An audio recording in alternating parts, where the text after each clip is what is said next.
Hey guys, welcome back to the channel. In this video, we're going to talk about the overall market in general. Do we think that that little pullback we had yesterday is real, and do we continue to go down? Is the volatility over? Or are we done? Or are we going to push back forward? So I'll go over a couple of different websites here. For those of you who follow the channel, you're familiar with what we're looking at here. This is the Vix Term Structure, and this basically measures the level of volatility we have in the market. And it looks like we are going to have a green day today unless some type of news comes out to spook the market. The VIX was up as high as about 31 or 32 yesterday, and now we're down to about 26. So it shows that we are kind of decreasing that level of volatility temporarily. Okay, 26 is still a little high, or higher than I would like to see. So you want to get that down. Typically it's about 20 or below, and this number here you want to get into the positives, which this is kind of a good sign. We're breaking even back to zero because we were in the negatives about 1.50 yesterday. So if we can get back up a little higher, that'll be a good thing there.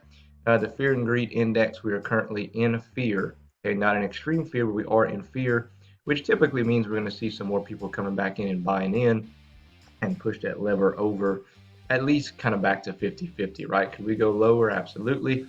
But today it looks like, as far as pre-market, that we could see a decent open, okay? So we're going to take a look at the charts on the S&P 500. We're going to look at UVXY, UDOW, which follows the Dow Jones, and I'm going to talk about some support levels and resistance levels on both of, or all three of those ETFs and index funds. All right, guys, so looking at the S&P 500, so we had a big pullback down. We broke below that 44.30 support level, and it looks like we could have got as low as 43.42, which we still can because we're not in undervalued territory just yet. So we'll have to kind of just wait and see. But so 44.30 is now your resistance level, and 45.19. Overall, if we want to confirm that we're back into a bull market, in my opinion, we got to get above 4,600 and hold 46.17 to be exact. If we keep falling below 43.42 is going to be your major support level here, okay?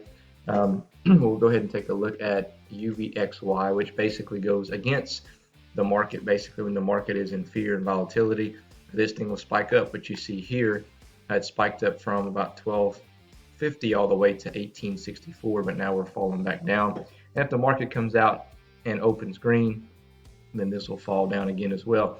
I think the volatility could continue, but unless we get above like $22, $23 on this thing, I see it just continuously, decaying like it normally does, right? But we do have some spikes in volatility. And we'll take a look at UDOW, which follows the Dow Jones, and we'll take a look at that as it broke below 73.46. We got a buy signal. We got as high as about $75. We're currently at 72.48. And this would be a decent swing play here because we're crossing over on the MACD from bearish to bullish, and we should continue to see a higher price action, especially if we open green into the markets.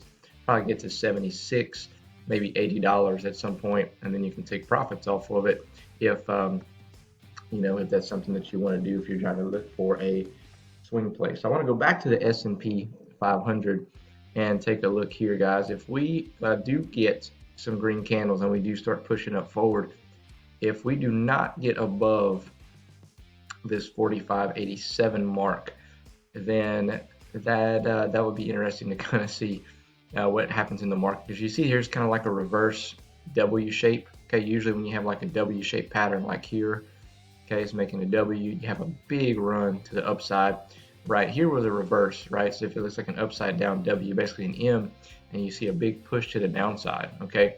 So although we look like it's coming green, if there's any type of bad news about the tensions escalating with Russia, Ukraine, anything like that, or something from the Fed, then this can push down again further. So it's something to kind of keep an eye on, okay? I don't know.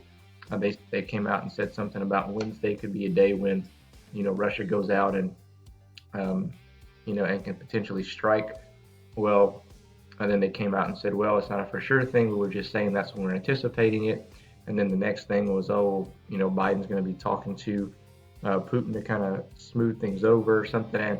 And by no means do I believe that that's going to go well. And it could, it very well could, but just know that it can definitely go the opposite way, because I'm just not sure how much respect that he's going to show. He's going to show to us. Is he going to back off, or is he just going to go forward with whatever he wants to do? So there's a lot of just fear, uncertainty, doubt all throughout the country, not just with that, but with inflation, as we know. And so it's something to kind of keep an eye on. So I want to show you Tesla because that is one of the plays that we're in and we're tracking, and we're actually going over for the weekly stock picks. And we did get a couple buy signals, and we pushed above that 897 level, and we currently are at 903. So as long as we hold support here, that's a good sign. I would love for us to go and bust above that 980 mark this week if we could, and hold there, because we got to get really above about 1,000 to confirm a bigger bull run and move to the upside. So you have about 900 as your support here, 980 resistance level, then 1083, then all the way back to 1250. But again, the biggest concern here is this red SMA line. You want to get above there and hold it to make sure that we are confirming that we are in a reversal. So, all right, guys, that's all I got for you in this video. Let me know your comments below. Other than that, we'll catch you in the next one.